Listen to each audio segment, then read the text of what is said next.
आज हमारा haloalkanes and haloarenes का लेक्चर नंबर 2 है। मैंने आपको हेडिंग डलवाया था लास्ट क्लास में, classification and nature of haloalkanes and haloarenes, जिसके अंदर मैंने आपको इंटायर क्लासिफिकेशन पढ़ा दिया था। आपको याद होगा मैंने क्लासिफिकेशन पार्ट पूरा कंप्लीट कर दिया है। क्लासिफिकेशन के बाद today will read nature of CX bond. तो आज हम लोग नेचर ऑफ CX बॉन्ड पढ़ेंगे और साथ साथ में ये भी कोशिश करूंगा कि कम से कम आपको मेथड ऑफ प्रिपरेशन के एक टाइप को कंप्लीट करा दूं, क्योंकि अब आप धीरे धीरे, मैंने आपसे कहा भी होगा कि चाहे हम लोग कोई भी चैप्टर पढ़े, सीक्वेंस हमेशा यही ध्यान रखना है कि क्या सीक्वेंस है। सबसे पहले आपको उसके जनरल नॉलेज, उसके बारे में, उस कंपाउंड के बारे में, जो क्लासिफिकेशन बोल लीजिए, नोमेनक्लेचर बोल लीजिए, नेचर बोल लीजिए, ये उसके बारे में सारा कुछ मैं आपको पढ़ाया। उसके बाद आप उसको कैसे प्रिपेयर करेंगे, then second comes method of preparation. Method of preparation खत्म होगा, उसके बाद उसकी प्रॉपर्टीज आती है। प्रॉपर्टीज मतलब आप उसकी फिजिकल प्रॉपर्टी पढ़ते हैं, आप उसकी केमिकल प्रॉपर्टीज पढ़ते हैं। ये दोनों प्रॉपर्टी पढ़ने के बाद आप केमिकल रिएक्शंस पढ़ते हैं। केमिकल रिएक्शन पढ़ने के बाद अगर वो कंपाउंड कुछ स्पेशल कंपाउंड बना रहा है तो उसके कुछ स्पेशल कंपाउंड पढ़ते हैं नहीं, और उसी स्पेशल कंपाउंड के अंदर उसके यूजेस पढ़ लेंगे। तो कुल मिला के किसी भी चैप्टर को आप इसी तरह से अपने दिमाग में ब्रेकअप बनाते चलिएगा। ब्रेकअप मतलब समझ रहे हैं ना?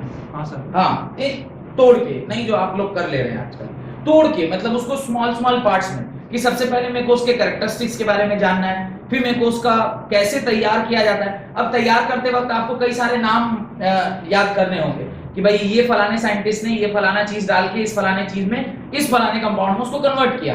तो ये याद रखना पड़ेगा। हाँ, याद रखने में मैं कैसे आपकी मदद करूंगा, मैं आपको बता दूंगा कि कैसे कैसे कैसे कैसे वो क्या हो रहा है। मैकेनिज्म बता देने से क्या होगा, रटना आसान हो जाएगा, क्योंकि जरूरी नहीं कि आपको वो याद ही हो, आप देख के भी सोच पाएंगे, अच्छा यहाँ तो ये ग्रुप लगा हुआ है, ऐसे करके अटैक करेगा, ऐसे निकलेगा। तो जैसे जैसे प्रैक्टिस करते जाएंगे आप खुद भी मैकेनिज्म लिखने के लायक बना दूंगा आपको, कि आप देख के आप खुद दिमाग में आपको खुद ही होगा कि अरे यार इसका मैकेनिज्म ऐसे ही चलना चाहिए।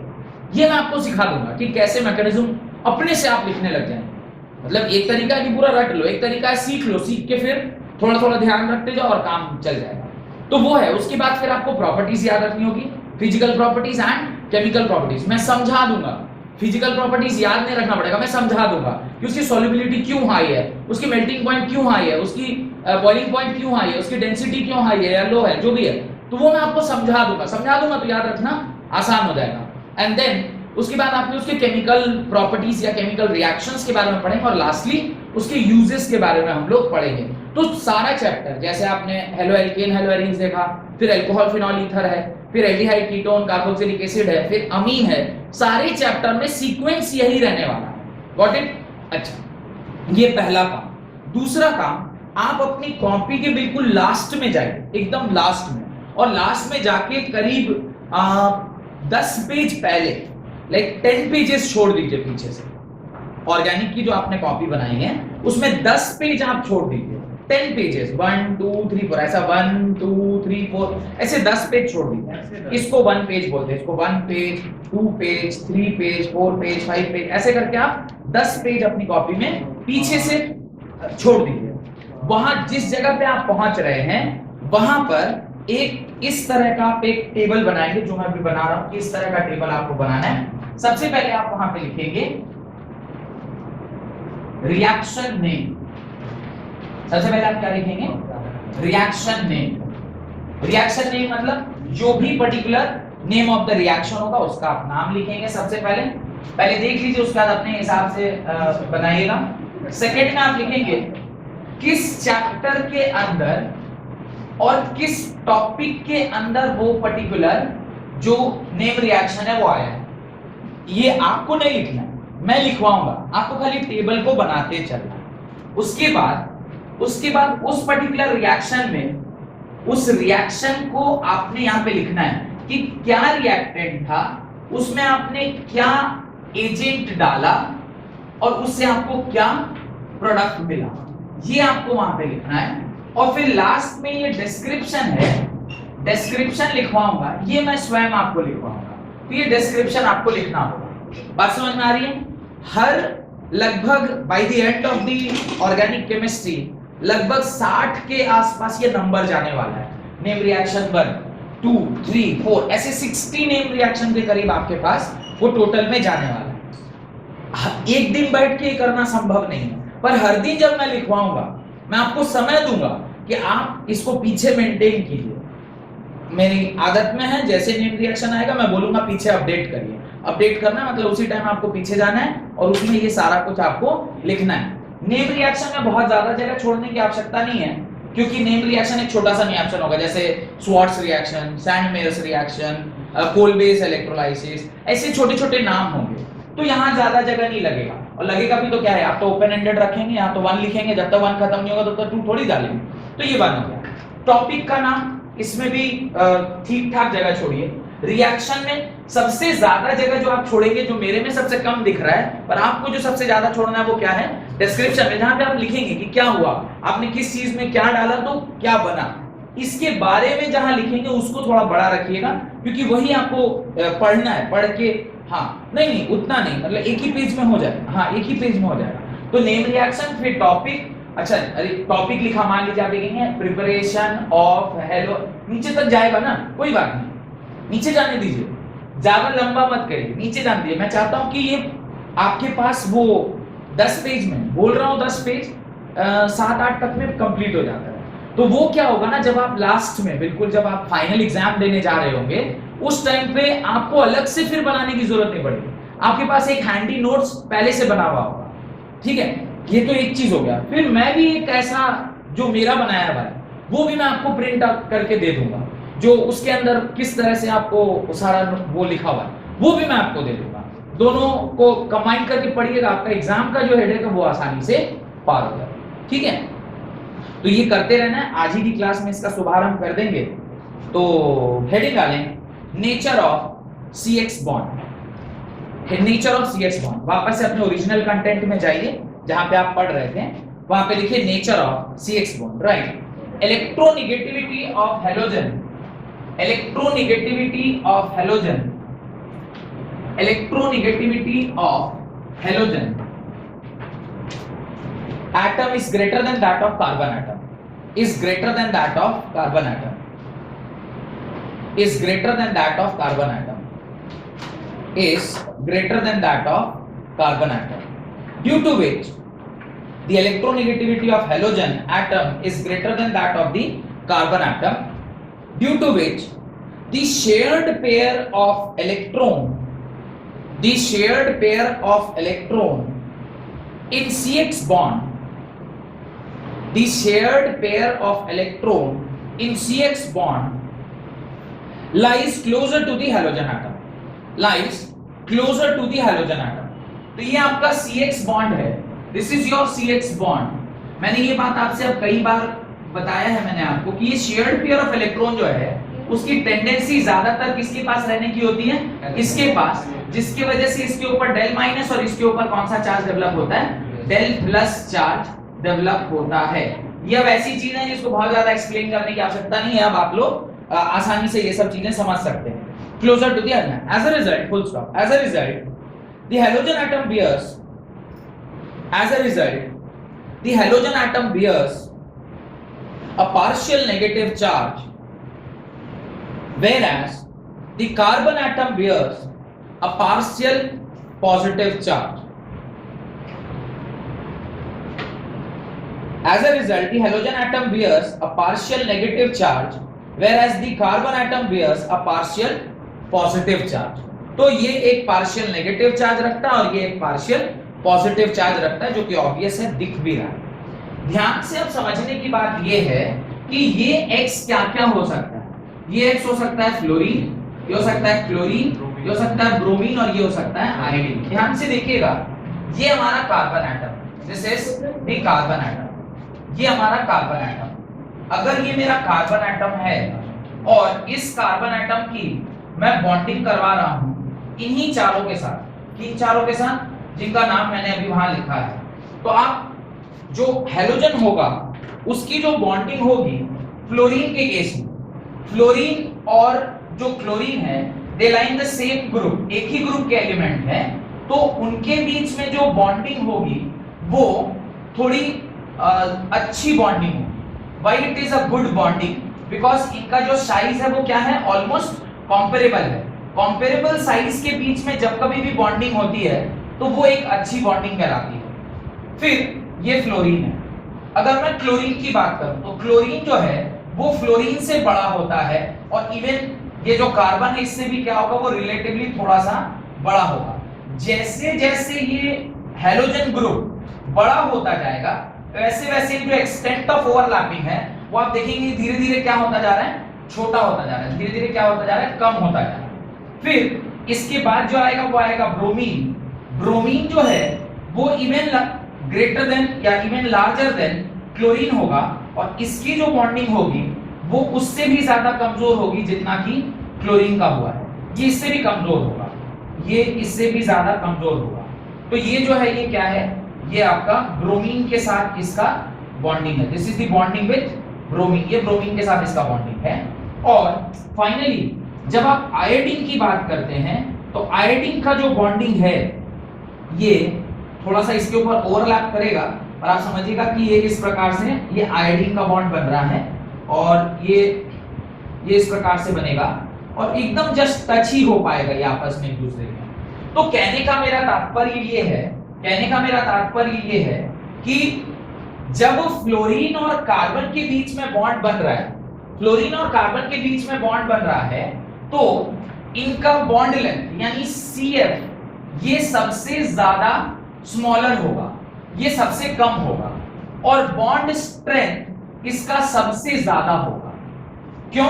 क्योंकि एक्सटेंट ऑफ ओवरलैपिंग यहां पर सबसे ज्यादा है, यहां पे एक्सटेंट ऑफ ओवरलैपिंग सबसे ज्यादा है, एक्सटेंट ऑफ ओवरलैपिंग यहां पर ज्यादा है। लेकिन जैसे जैसे हम लोग ग्रुप में नीचे की ओर जा रहे हैं, जब आप कार्बन और क्लोरीन की बॉन्डिंग को देख रहे हैं तो यहां पे बॉन्ड लेंथ इससे थोड़ा सा क्या हो जाएगा, बड़ा हो जाएगा, इससे रिलेटिवली थोड़ा सा बड़ा हो जाएगा, और बॉन्ड स्ट्रेंथ इससे थोड़ा सा कम, ये सबसे ज्यादा है तो इससे थोड़ा सा क्या हो जाएगा, कम हो जाएगा। जब आप इसके नीचे क्लोरीन और ब्रोमीन की बात करेंगे तो यहां पर जो CBr बॉन्ड बनेगा वो इसका बॉन्ड लेंथ इससे थोड़ा और ज्यादा होगा, और इसका बॉन्ड स्ट्रेंथ इससे थोड़ा और कम होगा। और जब हम फाइनली कार्बन और आयोडीन की बात करेंगे, जहां पर आयोडीन और कार्बन को मैं एग्जांपल में हमेशा जनरली कहता हूं कि ये क्लास 3 में पढ़ने वाली बच्ची और ये PhD होल्डर लड़का, और उसके बीच में शादी करा दी जाए, तो जो केस बनेगा वही कुछ ये यहां पर भी हो रहा है। बॉन्ड लेंथ इसका और ज्यादा होगा और बॉन्ड स्ट्रेंथ इसका रिलेटिवली काफी कम। तो बॉन्ड लेंथ और बॉन्ड स्ट्रेंथ का जो रिलेशनशिप है ये भी आपको समझ में आ गया कि बॉन्ड लेंथ जब ज्यादा होता है तो उसका बॉन्ड स्ट्रेंथ क्या होता है, कम होता है। मैं एक दिन आपको शायद करके दिखा रहा था, चलो तुम आ जाओ बाबू इधर। हां और जल्दी आओ, जल्दी जा यार, लेट क्या कर रहा है। ये मास्क का क्या पहना है, मास्क नहीं हटाओ, इधर से। अभी मैंने आपसे आपको कभी ऐसे कहा होगा, आप याद करिएगा, नौटंकी टाइप ऐसे ऐसे क्या कर रहे हो। अभी जब बॉन्डिंग, कभी मैंने आपको केमिकल बॉन्डिंग का कॉन्सेप्ट पढ़ाया होगा, मैंने ऐसा कहा होगा कि मान लीजिए सबसे स्ट्रॉन्ग बॉन्ड कब फॉर्म होता है, तो ऐसा सबसे स्ट्रॉन्ग बॉन्ड होता है जब आयनिक बॉन्ड होता है। आयनिक इज द स्ट्रॉन्गेस्ट बॉन्ड। तो आयनिक को हम लोग इस प्रकार से नहीं दिखा सकते जो एग्जांपल मैं अभी देने जा रहा हूं, लेकिन कोवेलेंट बॉन्ड से लेकर और हाइड्रोजन बॉन्डिंग और डाइपोल इंटरेक्शन का एक रिलेशनशिप होता है, उसको मैं आपको दिखाता हूं। अभी सबसे दूर, मतलब तो इतना लंबा लड़का है कि तो स्क्रीन के बाहर ही चला जा रहा है, फिर भी चलो ऐसे दूर करो, ऐसे करके, हाँ ये सपोज करिए इस तरह दिख रहा है, ये बिल्कुल ही नहीं दिख रहा, बिल्कुल तो मंदा रहा, हाँ अभी दिख रहा है। तो अभी ये यहां से यहां का इस तरह का जो बॉन्ड बना है, दिस इज डाइपोल इंटरेक्शन। बिल्कुल दूर रिलेशनशिप काफी दूर है, एकदम हल्का सा इंटरेक्शन है जिसकी वजह से वहां पे बॉन्ड फॉर्मेशन हो रहा है। फिर धीरे धीरे आप क्या कर रहे हैं, एक दूसरे के करीब आ गए, करीब आते आते इतना करीब आ गए, तो अब ये हाइड्रोजन बॉन्ड, आपको बताया था हाइड्रोजन बॉन्ड के बारे में। फिर जैसे ही हाइड्रोजन बॉन्ड से थोड़ा और आगे बढ़े, आपने जस्ट उसको क्या किया, पकड़ लिया, ऐसे किया तो ये कोऑर्डिनेट बॉन्ड, आपने एक इलेक्ट्रॉन उसको क्या कर दिया, डाल दिया। उसके बाद सबसे पहला जो बॉन्ड बना, that is this is single bond, this is single bond. खाली ऐसे पकड़ो ना यार, ऐसे सिंगल बॉन्ड,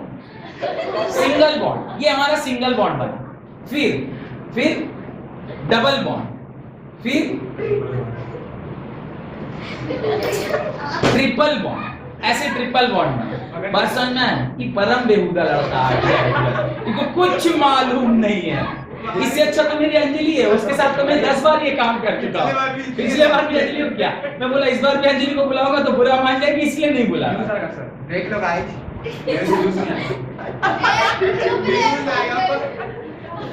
चलो जाओ बैठो तुम जाके बेहुदे, पूरा कट करना पड़ेगा।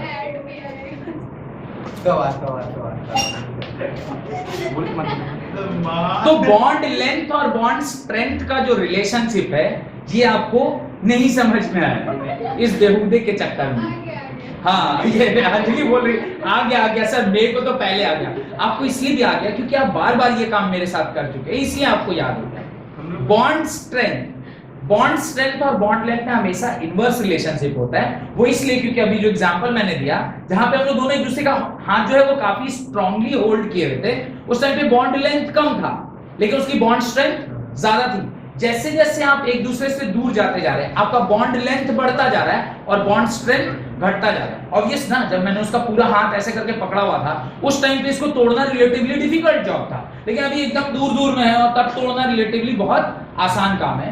तो ये इस प्रकार से एक डायग्राम आपको अपनी कॉपी में बनाना चाहिए इन ऑर्डर टू अंडरस्टैंड कि एक्सटेंट ऑफ ओवरलैपिंग, ये जो एक्सटेंट ऑफ ओवरलैपिंग होती है ये आपकी बॉन्ड लेंथ और बॉन्ड स्ट्रेंथ को क्या करता है, दर्शाता है। इसको आप अपनी देखिए उसके as we go down the group in a periodic table, as we go down the group in a periodic table, the size of halogen atom increases. The size of halogen atom increases. As we go down the group in a periodic table, the size of halogen atom increases. आप देख सकते हैं size increase कर रहा है। Fluorine atom is the smallest and iodine atom is the largest. Fluorine atom is the smallest and iodine atom is the largest. Iodine atom जो है वो काफी बड़ा होता है और फ्लोरीन जो है वो सबसे छोटा होता है। Consequently, the carbon halogen bond length, consequently, the carbon halogen bond length increases as we move from CF to CI. Carbon halogen bond length increases as we move from CF to CI. Don't write like this, CF to CI. Write CF to CI. CF to CI. ऐसा नहीं लिख देना है CF CI. CF CI. Bond भी डालिएगा बीच में. CF से CI. And the bond strength decreases.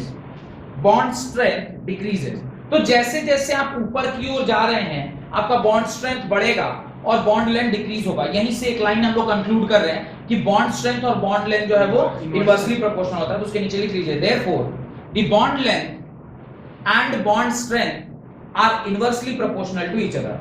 Therefore the bond length and bond strength is inversely proportional to each other, is inversely proportional to each other. अब second जो चीज है वो ये है कि जब आप इसके चैप्टर के अंदर हम लोग जाएंगे अभी थोड़ी देर में, तो CF बॉन्ड को तोड़ना सबसे डिफिकल्ट काम होता है। रीजन उसका कि इसका बॉन्ड स्ट्रेंथ सबसे ज्यादा है, लेकिन पोलैरिटी जो सबसे ज्यादा डेवलप होती है वो CCl बॉन्ड में डेवलप होती है। इसका रीजन ये है कि यहाँ पे पोलैरिटी के साथ साथ जो बॉन्ड लेंथ है या बॉन्ड स्ट्रेंथ है ये कई सारे फैक्टर भी काम आते हैं। जैसे यहाँ पे आप फ्लोरीन की बात कर रहे हैं तो फ्लोरीन सबसे ज्यादा इलेक्ट्रोनेगेटिव है। सबसे ज्यादा इलेक्ट्रोनेगेटिव होने के कारण इसको तो सबसे ज्यादा इलेक्ट्रॉन अपनी ओर खींचना चाहिए, लेकिन क्योंकि सेम साइज के एटम्स हैं तो यहां पर इसका इंपैक्ट सेम साइज होने की वजह से क्या हो जाता है, थोड़ा सा कम हो जाता है। और सबसे ज्यादा पोलैरिटी कहां डेवलप होती है, कार्बन और क्लोरीन की। तो जब आप रिएक्शन भी पढ़ेंगे तो आपको क्लोरीन, ब्रोमीन और आयोडीन के बहुत सारे रिएक्शन मिलेंगे, लेकिन फ्लोरीन के रिएक्शन कम मिलेंगे। उसका रीजन यही है कि इसका बॉन्ड स्ट्रेंथ क्या है, बहुत ज्यादा है, जिसकी वजह से इसको तोड़ना रिलेटिवली मुश्किल हो जाता है। तो ये मैं आगे लिखवाऊंगा जब आप लोग फ्लोरीन के रिएक्शन लिखेंगे। उससे पहले आप लिखें as we move, paragraph change करके, as we move from chlorine to iodine, as we move from fluorine to iodine, the electronegativity of halogen decreases, therefore the polarity of CH bond decreases. Electronegativity decrease करती है, therefore the polarity of CH bond decrease करता है। Polarity धीरे धीरे क्या करती जाती है, डिक्रीज करती जाती है। सिर्फ एक अपवाद है कि फ्लोरीन कम होता है और ये बड़ा होता है, यानी एक्चुअली ऑर्डर होना चाहिए था पोलैरिटी का, सबसे ज्यादा पोलैरिटी होना चाहिए था CF का, फिर CCl का, फिर CBr का और फाइनली CI का, लेकिन होता क्या है, ये एक्सपेक्टेड है, ऐसा होना चाहिए था, लेकिन एक्चुअल मतलब एक्सपेरिमेंटल डेटा के बेसिस पर एक्चुअल जो मिला वो थोड़ा सा इससे क्या मिला, अलग मिला। और वो क्या मिला मुझे, सबसे ज्यादा पोलैरिटी होती है CCl की, तब आती है C फ्लोरीन, तब आती है CBr और लास्ट में आता है CI। तो इसको आप इंपॉर्टेंट मार्क करके जरूर कहीं लिख लीजिएगा कि होना ये चाहिए था पर एक्चुअली क्या हुआ, ऐसा हुआ। और ये कैसे हुआ, on the basis of data, experimental data की बेसिस पे ये हम लोग कंक्लूड कर रहे हैं। रीजन मैं आपको बता सकता हूं, रीजन ये है कि फ्लोरीन सबसे ज्यादा इलेक्ट्रोनेगेटिव था, तो यहां पे इसकी पोलैरिटी सबसे ज्यादा होनी चाहिए थी, लेकिन इस सेम साइज होने की वजह से पोलैरिटी और साइज के बीच में देयर इज ऑलवेज क्या बोलते हैं, लड़ाई चलती रहती है। तो साइज और पोलैरिटी में अगर साइज डोमिनेट कर गया तो पोलैरिटी को पीछे रहना पड़ता है। प्लस क्लोरीन के पास एक वैकेंट 3d ऑर्बिटल भी है, तो जिसके पास वैकेंट 3d ऑर्बिटल होगा उसके पोलराइज होने की चांसेस भी क्या हो जाती है, बढ़ जाती है। तो इसलिए भी क्लोरीन सबसे आगे, then fluorine, then bromine and then iodine. तो असर्शन रीजन के अगर कुछ ऐसे सवाल आते हैं तो वहां पे आपको ये रीजनिंग ध्यान रखना है कि क्लोरीन के पास वैकेंट 3 ऑर्बिटल है पहला, जिसकी वजह से उसके पोलराइजेशन की चांसेस बढ़ जाते हैं। दूसरा, ये दोनों सेम साइज के, तो यहाँ पे पोलराइजेबिलिटी और साइज के अंदर size get dominated over polarization. तो ये दो बातें आपको, रीजन ये ऐसा टेढ़ा मेढ़ा क्यों आया, तो इसका दो रीजन आपको याद रखना चाहिए। नोट डाल के ऑर्डर लिख के उसके नीचे दोनों रीजन को आप अपने से लिख लीजिए कि ये पहला रीजन है कि जो आपका साइज और पोलराइजेशन, उसके बीच में size gets dominated in case of CF bond. और सेकंड पॉइंट आप लिखेंगे कि क्लोरीन के पास वैकेंट d ऑर्बिटल है, जिसकी वजह से इसके पोलराइजेशन होने की जो ताकत है वो रिलेटिवली क्लोरीन से ज्यादा है। तो वैकेंट d ऑर्बिटल वर्ड याद रखिएगा, और साइज और पोलराइजेबिलिटी में साइज गेट डोमिनेटेड, ये दो बातें आप ध्यान रखिएगा, तो इससे आपका काम चल जाएगा। उसके नीचे एक छोटा सा टेबल बनाइए जिसके अंदर आपको 4 बातें लिखनी है। पहला, एक छोटा सा टेबल बनाइए जिसके अंदर आपको 4 बातें लिखनी है। ये मैं मिटा रहा हूं, ये जो एक्स्ट्रा इधर लिखा है आपने भी लिख लिया ना, ये सारा चीज, ये एडिशनल जो बाजू में लिख रहा हूं, डोंट थिंक ये मैं वहां हैंडराइटिंग प्रैक्टिस करता रहता हूं बैठ के, उस जो भी बोर्ड पर लिखूं आप उसको लिखते चलिएगा। आप एक टेबल बनाएंगे, टेबल के अंदर आप लिखेंगे bond between carbon and hydrogen. पहला लिखिए bond between carbon and hydrogen, carbon और हाइड्रोजन के बीच में बॉन्ड, उसके लिए पहला लिखिए CH3F, दूसरा लिखिए CH3Cl, तीसरा CH3Br और चौथा CH3I। ये आपका फर्स्ट कॉलम हो गया। सेकंड कॉलम में आप लिखेंगे bond length in picometer, second में आप लिखेंगे bond length in picometer, picometer में उसका बॉन्ड लेंथ दिया हुआ है, इसका भी 4 डेटा होगा, फलाना फलाना फलाना फलाना वो लिखना है। नेक्स्ट आप लिखेंगे बॉन्ड एंथैल्पी, नेक्स्ट आप लिखेंगे bond enthalpy, enthalpy means energy, bond enthalpy, enthalpy, bond enthalpy आप लिखेंगे और उसका यूनिट है kilo joule mole inverse, bond enthalpy है किलो जूल मोल इनवर्स में। और फाइनली लास्ट में आप लिखेंगे डाइपोल मोमेंट, लास्ट में आप लिखेंगे डाइपोल मोमेंट, डाइपोल मोमेंट। ये 4 आपको इस प्रकार से लिखना है। डाइपोल मोमेंट को डी में बोलते हैं, आपको ध्यान होगा, there is the unit of dipole is D, इसको आप डी में बोलेंगे, डी। मैंने आपको इलेक्ट्रोस्टैटिक चैप्टर में पढ़ाया होगा कि unit of dipole is D. और इसको किससे डिनोट करते हैं, स्मॉल p से, जिसकी वैल्यू होती है q into 2l के बराबर। 2l, l is the distance between center of dipole and that particular one of the equal opposite charges। ये सब कुछ मैंने आपको पढ़ा रखा है, ये डेटास भरते चलिए। राइट, पहला CH3F में जो पहला बॉन्ड लेंथ आप लिखेंगे 139 picometer, this is 139 picometer. Second 178 picometer. Third 100 93 picometer, 193 picometer and lastly 214 picometer. What is this bond length? Bond length क्या होता जा रहा है? धीरे धीरे इंक्रीज करता जा रहा है। वो तो मैंने आपको डायग्रामेटिकली बताया कि बॉन्ड लेंथ जैसे जैसे आप ऊपर से नीचे आएंगे वो क्या करता जाएगा? इंक्रीज करता जाएगा। नेक्स्ट एंथैल्पी लिखिए। एंथैल्पी मतलब क्या? The energy required to break the bond. Energy required to break the bond. पहला लिखिए 452। सबसे ज्यादा एनर्जी अगर किसी को तोड़ने में लग रही है तो वो किसको लग रही है? 452 kilo joule per mole. Next 351। Next is 351 kilo joule per mole. Next is 293 kilo joule mole inverse और lastly 234 kilo joule mole inverse. तो ये आपको कुछ डेटा इस प्रकार से दिए गए हैं। इसको भी जरा सा हम लोग अपने नजरिए से इंटरप्रेट करने की कोशिश करते हैं। आप ध्यान से देखिएगा, इन दोनों के बीच का डिफरेंस जरा कैलकुलेट करके बताइए। मुझे ऐसा क्यों लग रहा है कि ये 99 किलो जूल का डिफरेंस है ना? अच्छा, इन दोनों का डिफरेंस जरा कैलकुलेट करिए। ये इधर 50 लगभग इधर 7, तो 58 किलो जूल का डिफरेंस है। अच्छा, उसके बाद वाले में जरा डिफरेंस कैलकुलेट करिए। ये 34 और ये 90, कितना हुआ? 59 किलो जूल पर मोल। ध्यान से देखिए,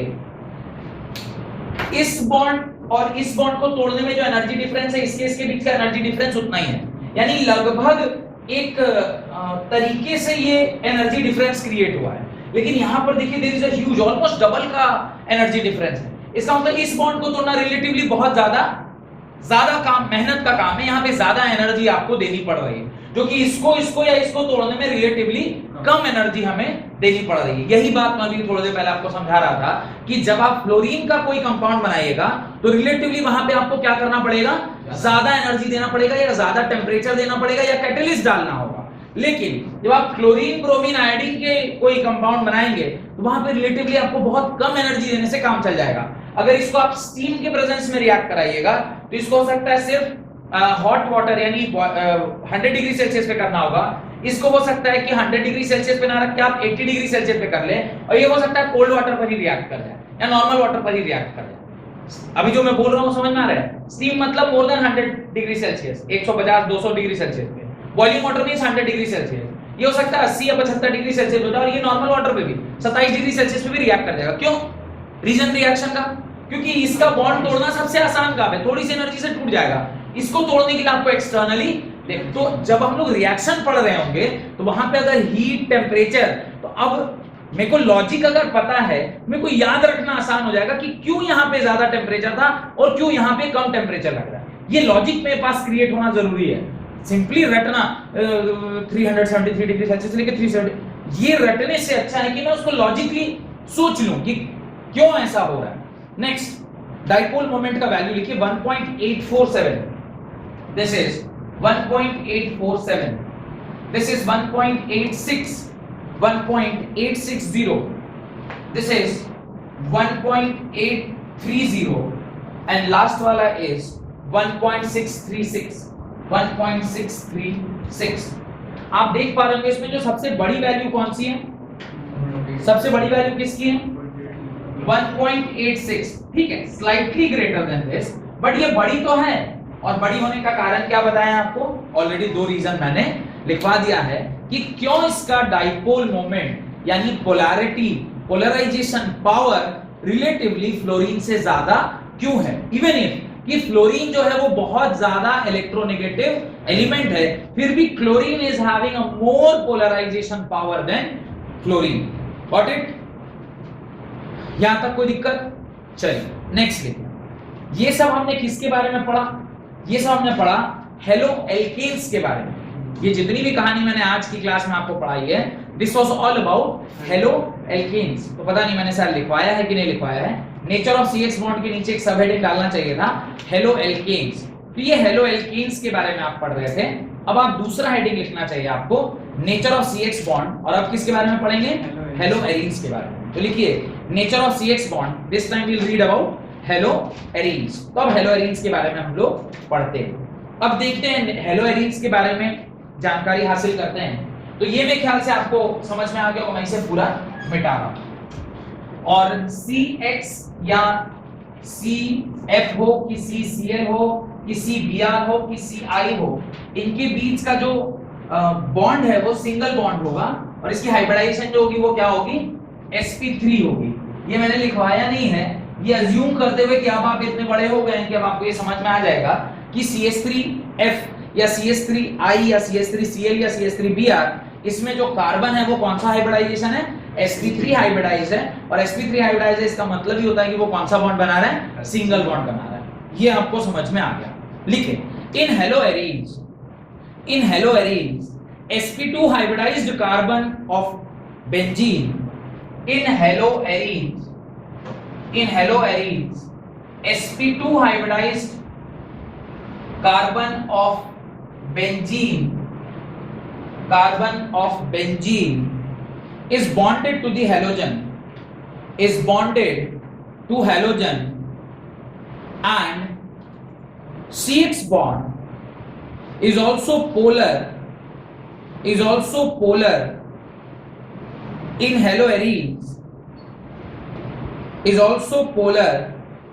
hello arenes due to higher electronegativity of halogen,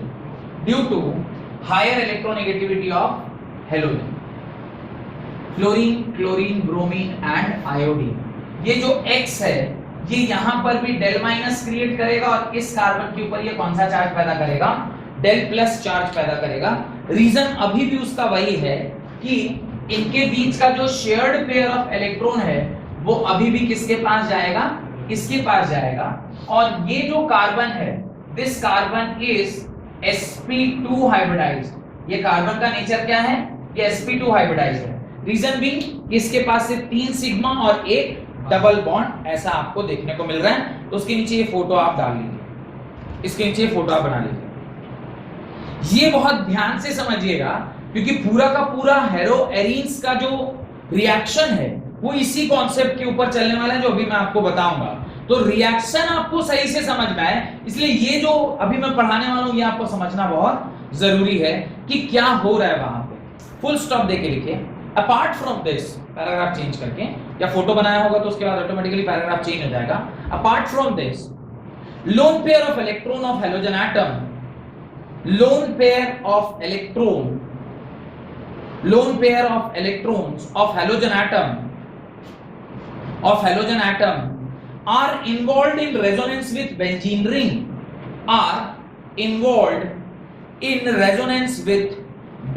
ring, lone pair of halogen atom, या जो भी मैंने बोला होगा, lone pair of electrons of halogen atom are involved in resonance with benzene ring। अब जरा ध्यान से देखिए, जो मैं अभी बताने वाला हूं ये काफी इंपॉर्टेंट कॉन्सेप्ट है और पूरा का पूरा रिएक्शन मैकेनिज्म इसी के मदद से चलने वाला है। मैंने आपको रेजोनेटिंग स्ट्रक्चर बनाना सिखाया था। रेजोनेटिंग स्ट्रक्चर में जब कभी भी ऐसा होगा, एक लोन पेयर एक नेगेटिव चार्ज में कन्वर्ट होगा, तो यहाँ पर इस प्रकार से स्ट्रक्चर आएगा। This will be X double bond, इसके ऊपर एक पॉजिटिव चार्ज आएगा, साथ में इसके दो लोन पेयर, यहाँ नेगेटिव चार्ज आएगा, यहाँ पर बॉन्ड और यहाँ पर बॉन्ड। अगले स्ट्रक्चर में ये नेगेटिव चार्ज यहाँ आएगा और ये इस तरफ जनरेट होगा। इस प्रकार से आप अगला जो रेजोनेटिंग स्ट्रक्चर होगा वो इस प्रकार बनाएंगे।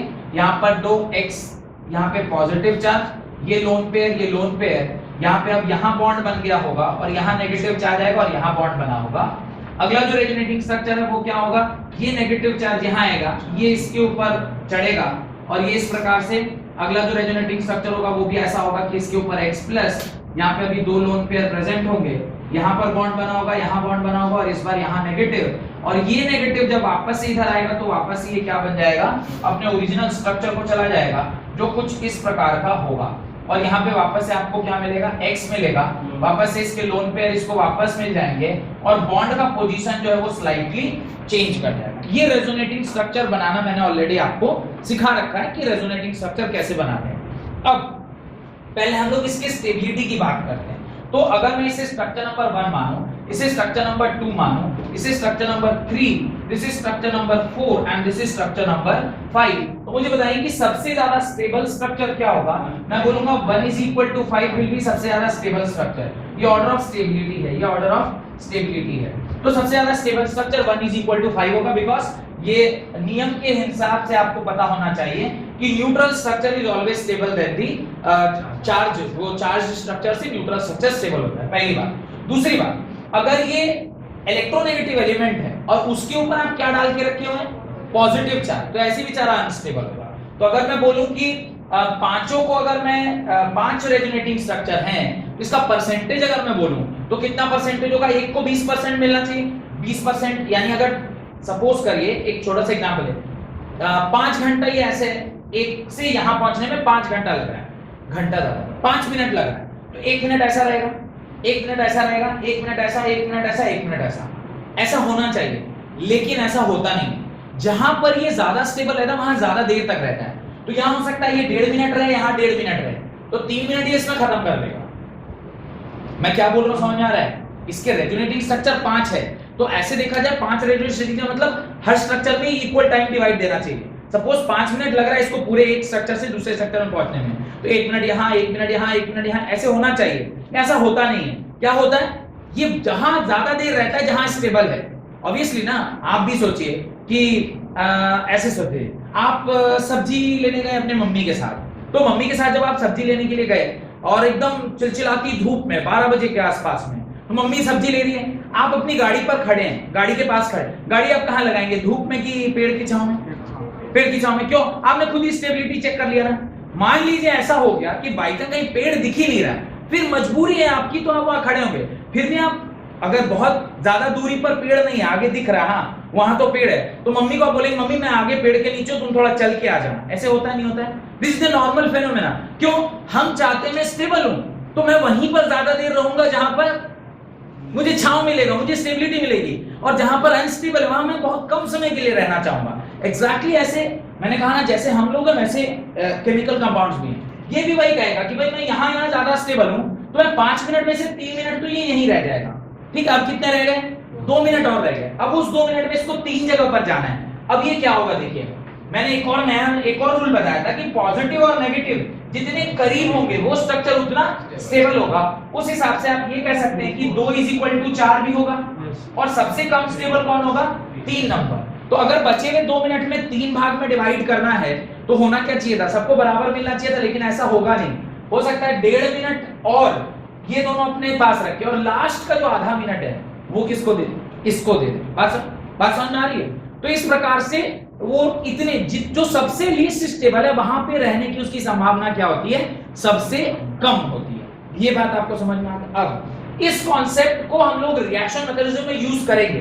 तीसरा वाला जो स्ट्रक्चर है वो सबसे लीस्ट स्टेबल, यानी जब कभी भी क्लोरीन वहां पे लगा हुआ है, यानी हैलोजन वहां पे लगा हुआ है, तो पैरा डायरेक्टिव बनना मुश्किल है, और क्या बनना आसान है? Ortho directive. ऑर्थो डायरेक्टिव बनना आसान है, क्योंकि ये भी ऑर्थो पोजीशन और ये भी ऑर्थो पोजीशन, लेकिन पैरा डायरेक्टिव बनना मुश्किल है। जब मैं पढ़ा रहा रहूंगा उस टाइम मैं बोलूंगा ortho directive product is more stable than para directive, doubt नहीं पूछना है कि क्यों सर? इसलिए सर क्योंकि आज आपको मैंने स्टेबिलिटी का ऑर्डर बता दिया है। जब उस दिन से बोलूंगा कि ortho directive is more stable than para directive, आपको याद रखना है, हाँ अरे सर आपने तो समझाया था, वो रेजोनेंस का पूरा स्ट्रक्चर बना के आपने समझाया था, आपको याद दिलाना है, मुझे नहीं बोलना होगा। पर होता जनरली है मैं याद दिलाता हूं, याद करिए रेजोनेंस करके दिखाए थे ना पूरा, हमने हाँ याद दिलाया, तो शायद हाँ कुछ को बोले हाँ सर लग रहा है, लिखे नहीं होंगे, कॉपी पीछे पलट के देखें। तो ये बहुत इंपॉर्टेंट चीज है, इसको आप अपनी कॉपी में लिखें, इसको आप अपनी कॉपी में लिख लें, ये काफी इंपॉर्टेंट चीज है। और फिर ये लिखने के बाद एक और चीज है, मैं समझा देता हूं, उसको आराम से लिखिएगा। एक और चीज है, अब यहां पर देखिए, out of 5 resonating structures 3 resonating structure have double bond between carbon and hydrogen.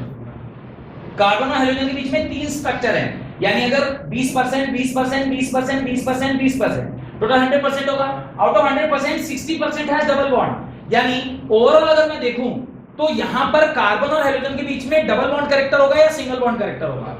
Double bond character होगा। मैं नहीं बोलूंगा कंप्लीटली डबल बॉन्ड कैरेक्टर होगा, क्योंकि 2 स्ट्रक्चर में सिंगल बॉन्ड है और 3 स्ट्रक्चर में डबल बॉन्ड है तो मैं बोलूंगा पार्शियल डबल बॉन्ड कैरेक्टर। क्या बोलूंगा? Partial double bond character. क्यों?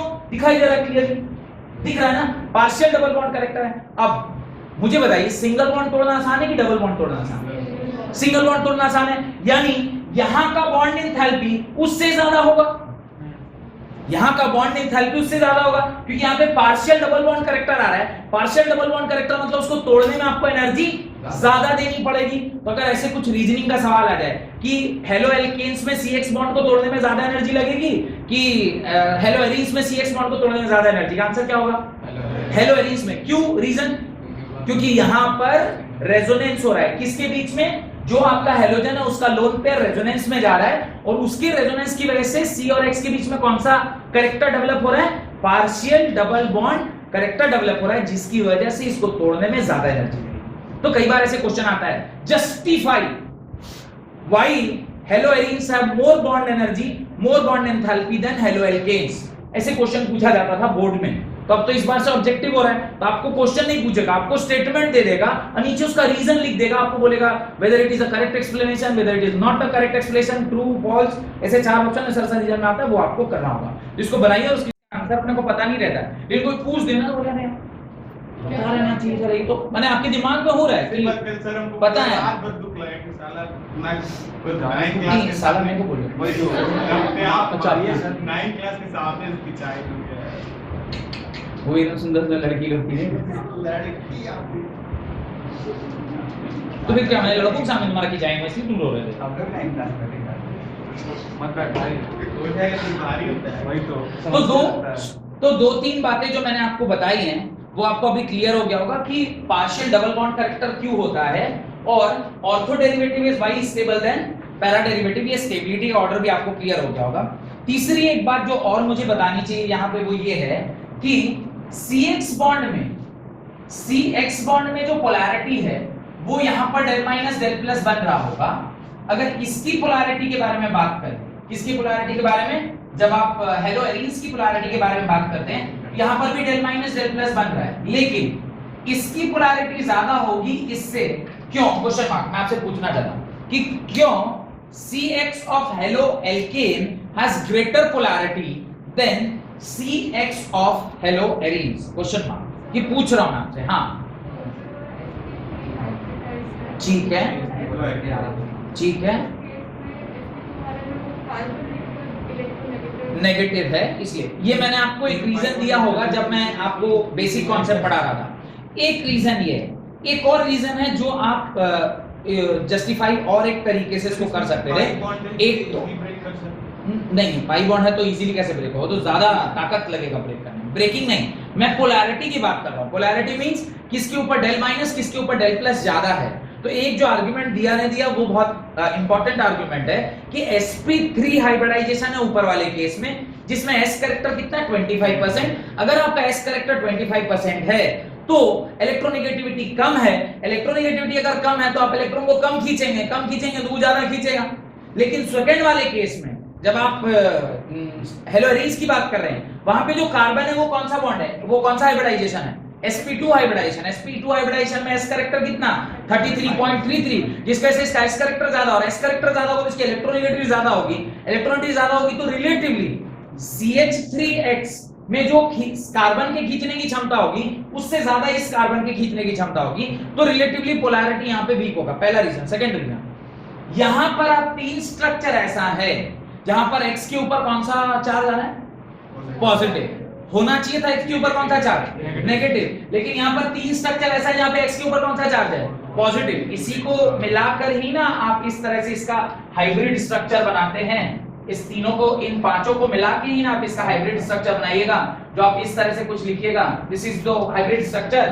तो अभी इसमें ज्यादातर तीन केसेस में ऐसा है कि इसके ऊपर कौन सा चार्ज आया है? प्लस चार्ज, और बाकी नेगेटिव चार्ज यहाँ घूम रहा है। तो ओवरऑल अगर हम देखेंगे तो ये भी एक कंट्रीब्यूटिंग फैक्टर होगा जो क्या कर रहा होगा, उसकी पोलैरिटी को थोड़ा सा डिक्रीज कर रहा होगा। तो टोटल 2 रीजन होंगे इसकी पोलैरिटी के कम होने का। लिखिए। अच्छा, मैंने ये ऊपर वाली 2 बातें लिखवा दी कि इसका पार्शियल डबल बॉन्ड कैरेक्टर वो लिखवाया नहीं? लिखिए जल्दी जल्दी लिखिए। रेजोनेंस में balance due to the resonance of lone pair of halogen due to the resonance of the lone pair of halogen,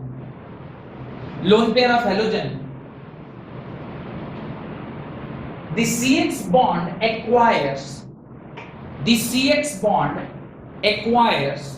a partial double bond character.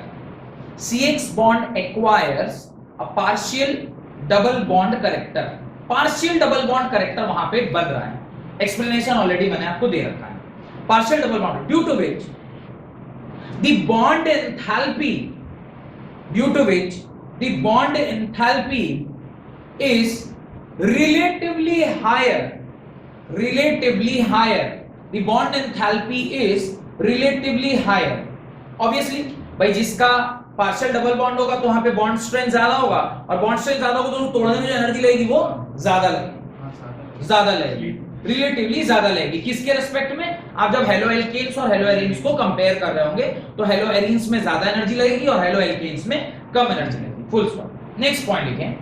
The CX bond of haloarine is less polar than the CX bond of haloalkanes.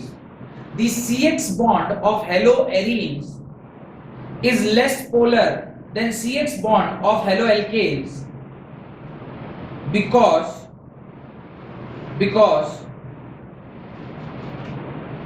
first point, the hybridization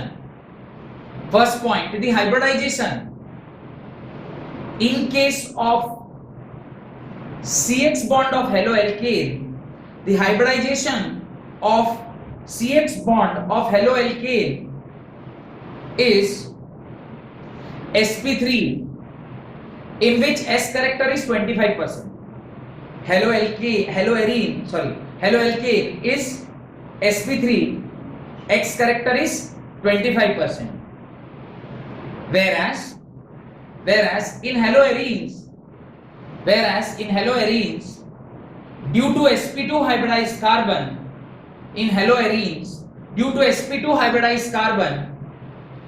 the S character is 33.33. Full stop. More the S character, more is the electronegativity. More the S character, more the electronegativity. Hence polarity decreases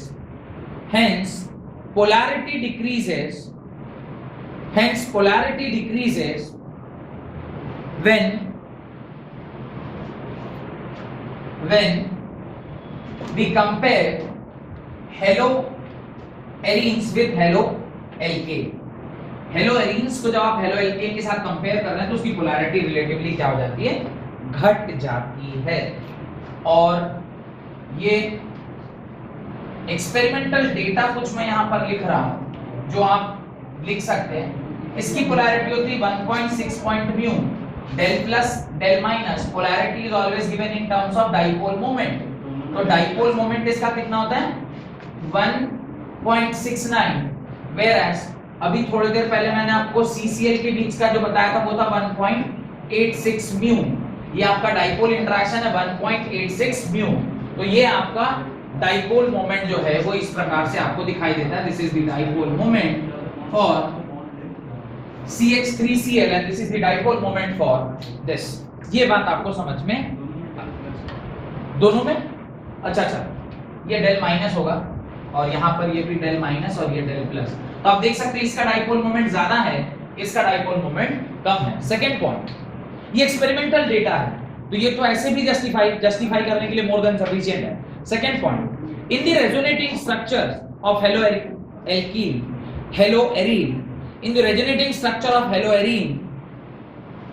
in the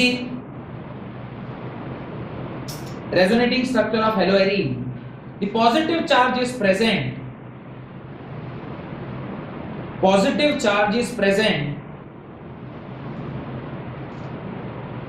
on chlorine या on halogen in 3 out of 5 structure. 3 out of 5 structure which reduces the polarity, which also word use कर लीजिएगा, which also reduces the polarity. ये भी एक कारण है polarity के reduce होने का। यहां तक कोई डाउट है तो बोलिए। बाय दी जो भी बोला होगा मुश्किल है, In the resonating structure of halogens. जो भी है कोई पढ़ लीजिए। हेडिंग डालें method of preparation of haloalkanes. Already हम लोगों ने कैरेक्टरिस्टिक्स के बारे में जितना कुछ पढ़ना था सारा हम लोगों ने पढ़ लिया है। अब will read about the method of preparation, किस किस तरीके से आप हेलो एल्केन्स को प्रिपेयर करते हैं। फिर इसी प्रकार से हम हेलो एरीन्स के बारे में भी ऐसे मेथड ऑफ प्रिपरेशन पढ़ेंगे। Right, haloalkanes can be prepared, haloalkanes can be prepared from wide range of organic compounds, from wide range of organic compounds through various methods, through various methods।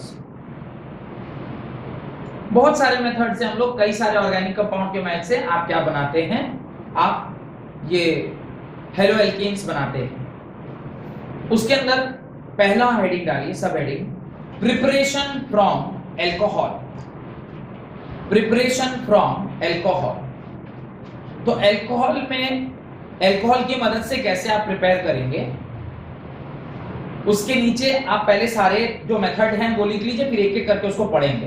पहला लिखिए by the action of halogen acid, by the action of halogen acid. Second by the action of phosphorus halide, by the action of phosphorus halide. और तीसरा by the action of thionyl chloride. पहला by the action of halogen acid, दूसरा by the action of phosphorus halide, तीसरा by the action of thionyl chloride. यानी alcohol में जब ये तीन चीज हम लोग पुट कर रहे हैं, क्या क्या पुट कर रहे हैं देखिए। पहले हम लोग HX पुट कर रहे हैं, ये आपका ROH है, इस ROH में आप क्या पुट कर रहे हो, HX पुट कर रहे हो। सेकेंड वाला जो रिएक्शन है उसमें आप देखेंगे कि आप ROH में क्या पुट कर रहे हो, PCl3 या PCl5 पुट कर रहे हो। और तीसरा जो रिएक्शन है उसके अंदर आप देखिएगा कि आप ROH में क्या डालेंगे, ROH में आप SOCl2 डालेंगे। ये तीन मेथड से आप क्या बनाना सीखेंगे, इस तीन मेथड से आप क्या बनाना सीखेंगे, हेलो एल्केन। चूंकि रिएक्टेंट में एक रिएक्टेंट क्या है, एल्कोहल है, इसलिए हेडिंग आपने क्या डाला, प्रिपरेशन फ्रॉम एल्कोहल। उस एल्कोहल में पहली बार आप क्या डाल रहे हैं, HX। ये HX को क्या बोला, हैलोजन एसिड। इसको क्या बोल रहे हैं, फास्फोरस हैलाइड। इसको क्या बोल रहे हैं, थायोनाइल क्लोराइड। यही बोल रहे हैं। तो ये तीन मेथड एक एक करके अपने को पढ़ना है। पहला हेडिंग डालिए, first heading by the action of halogen acids, by the action of halogen acid. उसके अंदर लिखना स्टार्ट करें, haloalkanes are prepared, haloalkanes are prepared by the treatment of halogen acid, sorry, halo alkanes are prepared by the treatment of alcohol with, by the treatment of alcohol with halogen acid as follows, by the treatment of alcohol with halogen acids as follows। क्या हो रहा होगा, अब हम लोग अपनी पूरी पढ़ाई को किस पर कंसंट्रेट कर रहे हैं, ROH और HX के ऊपर। ध्यान से देखिएगा, दिस इज योर एल्कोहल। इस एल्कोहल को आप किसके साथ रिएक्ट करा रहे हो, HX के साथ रिएक्ट कर रहे हो। हैलोजन एसिड, जैसे ही उसने हैलोजन एसिड बोला, एसिड हम उसे कहते हैं जो क्या दे, H+ दे। इसका मतलब ये H+ प्लस X- की तरह बिहेव कर रहा होगा। अब जरा सा ध्यान देके आप देखिएगा तो आपको दिखाई देगा कि ये ROH जो है ये हम इस प्रकार से लिख सकते थे। अभी मैंने आपसे पहले भी कहा होगा कि इस ऑक्सीजन के साथ दो बॉन्ड बने हुए हैं, एक ये तरफ का बॉन्ड है और एक ये तरफ का बॉन्ड है। रिलेटिवली ये बॉन्ड तोड़ना ज्यादा आसान होता है इस बॉन्ड से, H वाला बॉन्ड हमेशा ज्यादा आसान होता है तोड़ना इस वाले से। लेकिन मैंने आपको स्टेबिलिटी जब पढ़ा रहा था तो मैंने आपसे कहा था कि H तब यहां से आसानी से निकलता है जब इस पर कौन सा ग्रुप लगा हो, -I ग्रुप लगा हो। ऐसा कुछ बताए थे कि जब -I ग्रुप लगा हुआ होता है तो वो बड़ी आसानी से निकलता है। R मतलब ये क्या है, ये एक पॉजिटिव यानी ये +I इफेक्ट दिखाने वाला ग्रुप है, +I इफेक्ट दिखाने वाला ग्रुप है, तो ये बॉन्ड तोड़ना रिलेटिवली अब उतना आसान नहीं है क्योंकि ये +I इफेक्ट से इसको स्टेबलाइज कर रहा है। अगर ये स्टेबल होगा तो इसको क्यों बोलेगा जाने के लिए, ये नहीं बोलेगा इसको जाने के लिए। अगर नहीं बोलेगा तो ये दोनों OH एक साथ रहेंगे और अब जो ये टूटेगा तो किस प्रकार से टूटेगा, ये टूटेगा R प्लस OH माइनस। अब ये OH माइनस की तरह क्यों टूटा उसका रीजन हम लोग देखते हैं कि क्यों ये OH माइनस की तरह टूटेगा। अब ध्यान दीजिए, ऑक्सीजन के ऊपर इलेक्ट्रोनेगेटिविटी ज्यादा, इसके ऊपर इलेक्ट्रोनेगेटिविटी कम। अगर ऐसा होगा तो ये शेयर्ड पेयर ऑफ इलेक्ट्रॉन इधर जाएगा और यहाँ पर कौन सा क्लीवेज हो रहा है, it is a kind of heterolytic cleavage. तो आप देख रहे हैं जो मैंने पढ़ाया था कैसे हर एक छोटे छोटे मैकेनिज्म में वो आपको किस तरह से हेल्प कर रहा है। अब अगर ऐसा है तो यहाँ पे R प्लस और OH माइनस फॉर्मेशन हुआ है। अब ये R प्लस के पास दो ऑप्शन है, या तो ये OH माइनस के पास जाए या X माइनस के पास जाए। अगर ये OH माइनस के पास जाएगा तो वापस से किधर चला जाएगा, रिएक्टेंट की ओर। तो ये इस तरफ नहीं जाके अगर इसको आगे बढ़ना है तो ये दोनों आपस में कंबाइन करेंगे, आपको क्या मिलेगा, RX मिलेगा और साथ में ये H और ये OH माइनस मिलकर क्या बना लेंगे, पानी बना लेंगे, ये हो जाएगा वाटर, दिस इज H2O। तो रिएक्शन क्या होगी, कोई भी अल्कोहल जब HX के साथ रिएक्ट करेगा तो वो RX प्लस H2O बनाएगा। इस पूरे रिएक्शन में जो सोचने वाली बात है वो ये है कि सबसे जो टिपिकल स्टेप है वो इस बॉन्ड का टूटना है, क्योंकि ये HX है, HX मतलब हेलोजन एसिड, हेलोजन एसिड मतलब वो खुद ही चाह रहा है कि हम H प्लस X माइनस में रह जाएं। यानी वो प्रोडक्ट कितनी आसानी से बनेगा वो डिपेंड करेगा कि ये वाला बॉन्ड कितनी आसानी से टूट रहा है। ये समझ में आ रहा है। तो अगर ये बॉन्ड ऐसा हो जो तोड़ने में टाइम लग रहा होगा तो प्रोडक्ट भी मिलने में मुझे टाइम लगेगा। समझ में आ रहा है। तो यही डिटरमाइन करता है आपका क्या, RDS, रेट डिटरमाइनिंग स्टेप, जो केमिकल काइनेटिक्स में पढ़े थे। मैंने कहा था केमिकल काइनेटिक्स में जो कुछ भी पढ़ रहे हैं जब मैं ऑर्गेनिक आपको पढ़ाऊंगा तो वहां पे उसको मैं यूज करूंगा। वो यूज क्या है, ये बॉन्ड ये प्रोडक्ट कितनी आसानी से फॉर्म करेगा वो डिपेंड कर रहा है कि ये बॉन्ड कितनी आसानी से टूटेगा। अगर इसको टूटने में ज्यादा समय लगेगा तो प्रोडक्ट फॉर्म होने में ज्यादा समय लगेगा, अगर ये बड़ी आसानी से टूट जाएगा तो ये बड़ी आसानी से बनेगा। यानी रेट डिटरमाइनिंग स्टेप क्या है, the bond breaking of R और OH के बीच का जो बॉन्ड है। ये बात समझ में आ रहा है। एक एक करके पॉइंट वाइज को लिखते हैं। पहले आप इसको अपने वो डायग्राम बना के आप उसके नीचे लिखिए और फिर मैं बताता हूं कि क्या हो रहा है। ये एक एक करके इसको अपने इसके नीचे लिखिए। The ease with which formation of RH takes place, the ease with which the formation of RH, the ease with which the formation of RH takes place depends upon the breaking of R-OH bond, depends upon the breaking of R-OH bond। R-OH bond के ऊपर वो क्या कर रहा है, depend कर रहा है। R-OH बॉन्ड के ऊपर वो इसलिए डिपेंड कर रहा है क्योंकि ये टूटना ही उसके फॉर्मेशन का कारण होगा। उसके नीचे सेकंड पॉइंट लिखिए, the rate of reaction depends upon the nature of alcohol as well as halogen acid.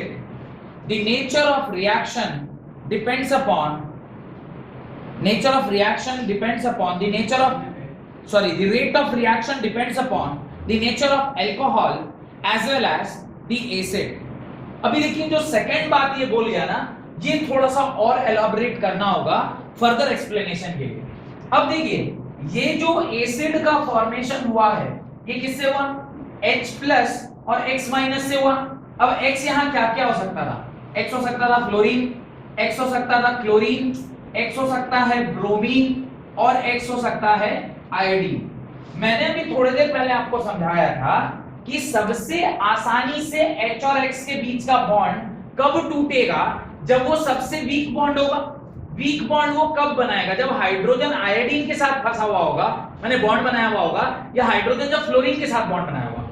Iodine के साथ ऑब्वियसली, यानी अभी जो पॉइंट आपने लिखा उसको जरा ध्यान से देखिए, क्या लिखा है, the rate of reaction will depend upon दो बातें, एक तो nature of alcohol, nature of alcohol को अभी नहीं बता रहा मैं, अभी बता रहा हूं, and the nature of halogen acid. Nature of halogen acid मतलब ये जो X+X- बन रहा है, ये अगर फ्लोरीन होगा तो रिलेटिवली डिफिकल्ट होगा इस तरह से टूटना, और आयोडीन होगा तो आप बड़ी आसानी से क्या कर जाएगा, टूट जाएगा। क्यों? क्योंकि बॉन्ड एंथैल्पी का डेटा मैंने आपको दे रखा है, और उस बॉन्ड एंथैल्पी के डेटा में आप देखिए सम 452 किलो जूल लग रहा था क्लोरीन के साथ तोड़ने में, और क्लोरीन के साथ तोड़ने में 300 समथिंग 51, तो ये रिलेटिवली तोड़ना आसान है। खैर ये कार्बन और हेलोजन के बीच का है, हाइड्रोजन हेलोजन का और कम हो जाएगा। तो क्लोरीन, ब्रोमीन और आयोडीन की अगर रेस्पेक्ट में बात करें तो सबसे आसानी से HI रिएक्ट करेगा, फिर HBr रिएक्ट करेगा, फिर HCl रिएक्ट करेगा, और बड़ी मुश्किल से HF रिएक्ट करेगा। ये पहला कॉन्सेप्ट समझ में आया। सेकंड, इस तरफ जो ये बॉन्ड टूटना है, कौन सा bond, this is ROH bond. ये जो ROH बॉन्ड टूट रहा है ये डिपेंड करेगा ये R का डिग्री क्या है, ये 1 डिग्री हेलोजन, ये 1 डिग्री अल्कोहल है कि 2 डिग्री अल्कोहल है कि 3 डिग्री। मैं उसको एक एग्जांपल से बोलता हूं, अगर ये CH3 है, दिस इज 0 डिग्री अल्कोहल, लेकिन अगर ये CH3 की जगह पे क्या लिखा हुआ है, CH2, और इस पर एक CH3 लगा हो और इधर क्या लिखा है OH, तो इसे क्या बोलेंगे, 1 डिग्री अल्कोहल। अच्छा ये CH है, this is CH3, this is CH3, and यहां पर OH लगा हुआ है, दिस इज 2 डिग्री, और अगर CH3 यहां कार्बन, ये CH3 यहां कार्बन, और इसके ऊपर OH लगा हुआ है, तो ये कितना डिग्री हो गया, दिस इज 3 डिग्री। यानी डिग्री ऑफ अल्कोहल के ऊपर भी डिपेंड करेगा कि कितनी आसानी से ये बॉन्ड ब्रेक कर रहा है, क्योंकि मेरे को अल्टीमेटली कौन सा बॉन्ड ब्रेक करना है, ये वाला बॉन्ड ब्रेक करना है। अब जरा मैं देखता हूं, पहले मैं दिखा दे रहा हूं, बाद में फिर लिख लेंगे। क्या देखना है, ये बॉन्ड जो ब्रेक हो रहा है तो इसके ऊपर कौन सा चार्ज आ रहा है, नेगेटिव, इसके ऊपर कौन सा चार्ज आ रहा है, पॉजिटिव। तो मैं ना हर किसी पे पॉजिटिव और नेगेटिव चार्ज डाल देता हूं, ये बॉन्ड को ब्रेक करते हुए, ये बॉन्ड को ब्रेक करते हुए इसके ऊपर नेगेटिव, इसके ऊपर पॉजिटिव, इसके ऊपर नेगेटिव, इसके ऊपर नेगेटिव, और इसके ऊपर पॉजिटिव। क्या मैंने आपसे स्टेबिलिटी ऑफ कार्ब कटायन के बारे में कुछ डिस्कशन किया था? क्या कहा था, 3 degree is always stable, then 2 degree, then 1 degree, then neutral. याद आ रहा है? क्यों? उसका रीजन भी बताया होगा। CH3 एक प्लस आई इफेक्ट दिखाने वाला कंपाउंड है, ये भी प्लस आई इफेक्ट दिखाने वाला है, ये भी प्लस आई इफेक्ट दिखाने वाला है, तीनों अपना इलेक्ट्रॉन क्या कर रहे होंगे, डोनेट कर रहे होंगे। ये पॉजिटिव चार्ज है, अगर इसको इलेक्ट्रॉन का डोनेशन मिलेगा तो ये क्या बनेगा, न्यूट्रल बनेगा। यानी कहने का अगर इन चारों में अल्कोहल्स की मैं बात करूं तो सबसे आसानी से रिएक्शन किसके साथ होगा, इसके साथ, और एसिड में सबसे आसानी रिएक्शन किसके साथ होगा, HI के साथ। यानी जब आप HI को इसके साथ रिएक्ट कर रहे होंगे फटाक से प्रोडक्ट मिल जाएगा। इस बात से आप सहमत हैं कि नहीं? सहमत हैं? अगर इसके साथ कोई भी और कॉम्बिनेशन आपसे पूछ ले तो क्या आप खुद से जज कर लेंगे कि क्या ऑर्डर ऑफ रिएक्शन होगा? कॉन्सेप्ट का ध्यान रखना है भाई, ये बॉन्ड कैसे टूट रहा है ये आपको ध्यान रखना होगा कि कैसे टूट रहा है, क्या टूट रहा है, R और OH के बीच का बॉन्ड टूट रहा है। मैंने उससे भी पहले एक आर्गुमेंट दिया था कि R, O और H दोनों जगह बॉन्ड रहता है, ये वाला क्यों नहीं टूटेगा, ये वाला क्यों टूटेगा, इसको भी मैंने आपको समझाया। तो ये OH अलग होगा, R अलग होगा। अब ये R का कई चीज नेचर हो सकता है, वो 0 डिग्री कार्बन हो सकता है, 1 डिग्री कार्बन हो सकता है, 2 डिग्री कार्बन हो सकता है, 3 डिग्री कार्बन हो सकता है। उसमें 3 डिग्री वाला जो कार्बन है वो सबसे आसानी से टूटता है। यहां तक कोई डाउट? अब एक और आर्गुमेंट सुन लीजिए, फिर ये सब कुछ मैं सिस्टमैटिकली कर रहा हूं। आप टेंशन नहीं लेना, नोट आपका नहीं है, मेरा है, मैंने बोला हुआ है। आपको ये टेंशन नहीं लेना कि सर कैसे लिखना है, मैं लिखवा दूंगा, उसके लिए चिंता नहीं करिए, आप खाली समझने पर ध्यान दीजिए। अब ये जो ROH के बीच का बॉन्ड हमें तोड़ना है, ये ROH के बीच का बॉन्ड को तोड़ने के लिए ये ऑक्सीजन का जो लोन पेयर है वो क्या करता है, ध्यान से देखिएगा। ZnCl2 इस रिएक्शन में कैटलिस्ट हम लोग यूज करते हैं, जो अभी तक मैंने लिखवाया नहीं था, अभी बोल रहा हूं। ZnCl2 इसके बीच में हम क्या यूज करते हैं, कैटलिस्ट यूज करते हैं। कैटलिस्ट का काम क्या करता है, ये रेट ऑफ रिएक्शन को बढ़ाता है। या कैटलिस्ट ना बोलो, मैं बोलो एक रिएजेंट यूज कर रहे हैं। क्यों रिएजेंट है मैं भी समझाता हूं। ये इसके ऊपर कौन सा चार्ज, डेल माइनस, इसके ऊपर कौन सा चार्ज, डेल माइनस, इसके ऊपर डेल प्लस। ये जो ROH का लोन पेयर है ये इसको अपना लोन पेयर क्या करेगा, डोनेट करेगा। लोन पेयर डोनेट करेगा तो इस ऑक्सीजन के ऊपर कौन सा चार्ज डेवलप होगा, पॉजिटिव।